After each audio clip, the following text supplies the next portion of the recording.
आज से ठीक 90 साल पहले यानी 27 फरवरी 1931 को चंद्रशेखर आजाद देश के लिए शहीद हुए थे।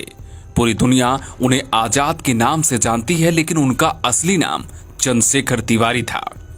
मध्य प्रदेश में जन्मे चंद्रशेखर को उनकी मां संस्कृत का प्रकांड विद्वान बनाना चाहती थी और यही वजह थी कि आजाद को पढ़ने के लिए काशी विद्यापीठ भेजा गया था। लेकिन चंद्रशेखर की दिलचस्पी संस्कृत में कम, असहयोग आंदोलन और देश को आजाद कराने में ज्यादा थी। बात सन 1925 की है, जब पैसेंजर गाड़ी को लूटने के लिए राम प्रसाद बिस्मिल, मुरारी लाल, मुकुंदी लाल, केशव चक्रवर्ती, बनमारी लाल, ममतनाथ गुप्ता और चंद्रशेखर आजाद पैसेंजर ट्रेन में सवार हुए। ट्रेन पूरी रफ्तार से आगे बढ़ रही थी और धीरे धीरे अंधेरा हो रहा था। जैसे ही अंधेरा और गहराया, गाड़ी की जंजीर खींचकर गाड़ी को रोक दिया गया और गाड़ी में रखी तिजोरी को लूट लिया गया। ट्रेन में हुई इस डकैती से ब्रिटिश शासन पूरी तरह से बौखला गया। डकैती के 47 दिन बाद यानी 26 सितंबर 1925 को उत्तर प्रदेश की कई जगहों पर गिरफ्तारियां की गई।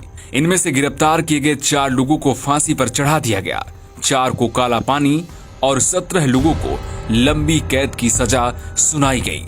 सिर्फ चंद्रशेखर आजाद और कुंदन लाल ही पुलिस के हाथ से अभी दूर थे और पुलिस उनकी भी तलाश बड़ी तेजी से कर रही थी। आजाद की हमेशा से एक आदत रही है कि जब भी उनका कोई साथी पुलिस की पकड़ में आ जाता तो वो अपने रहने की जगह तुरंत बदल देते, जरूरत पड़ी तो अपना शहर भी छोड़ देते थे। शायद यही वजह थी कि लोगों की मुखबिरी के बावजूद भी अंग्रेज उन्हें कभी नहीं पकड़ पाए। 27 फरवरी 1931 को आजाद अपने साथी सुखदेव राज के साथ इलाहाबाद के अल्फ्रेड पार्क में बैठे बातें कर रहे थे। तभी अंग्रेज अफसर नॉट पावर हाथ में पिस्टल लिए सीधा आजाद की तरफ बढ़ रहा था। चंद्रशेखर आजाद अब तक आगे आने वाले खतरे को भांप चुके थे। अंग्रेजों ने आजाद से पूछा, तुम लोग कौन हो और यहाँ क्या कर रहे हो? सुखदेव राज और चंद्रशेखर ने उनके सवाल का जवाब गोली चला कर दिया, मगर नॉट पावर की पिस्तौल पहले चली और उसकी गोली आजाद की जांघ में जा लगी। वहीं आजाद की पिस्टल से चली गोली अफसर के कंधे पर जा धंसी। दोनों तरफ से दनादन गोलियां चल रही थी और लोग यहाँ वहां भाग रहे थे।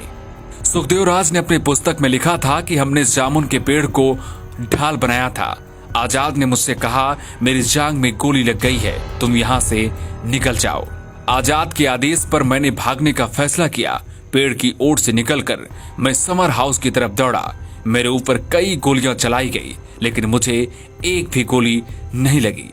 नॉट पावर ने एक इंटरव्यू में कहा था कि उस दिन ठाकुर विशेषर सिंह का मेरे पास एक संदेश आया था, जिसमें कहा गया था उन्होंने एक व्यक्ति को अल्फ्रेड पार्क में देखा है जिसका हुलिया चंद्रशेखर आजाद से मिलता जुलता है। नॉट पावर कहते हैं, मैं अपने साथ कांस्टेबल मोहम्मद जमान और गोविंद सिंह को लेकर अल्फ्रेड पार्क गया।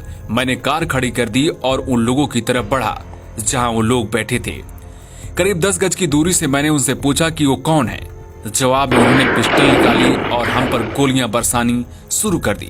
मेरी पिस्टल पहले से तैयार थी, मैंने भी उस पर गोली चलाई। जब मैं मैगजीन निकालकर दूसरी बार भर रहा था, तब आजाद ने मुझ पर गोली चलाई, जिससे मेरे बाएं हाथ से मैगजीन नीचे गिर गई। तब मैं एक पेड़ की तरफ भागा। इसी बीच विशेषर सिंह रेंग कर झाड़ी में छिप गया। वहां से उन्होंने आजाद पर गोलियां बरसाना शुरू कर दिया।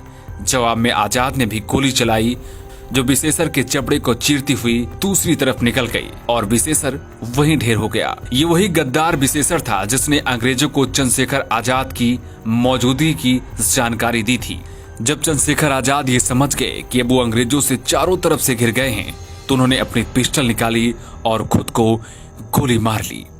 चंद्रशेखर आजाद मरते दम तक आजाद रहे और उन्हें अंग्रेज जिंदा रहते कभी नहीं पकड़ पाए।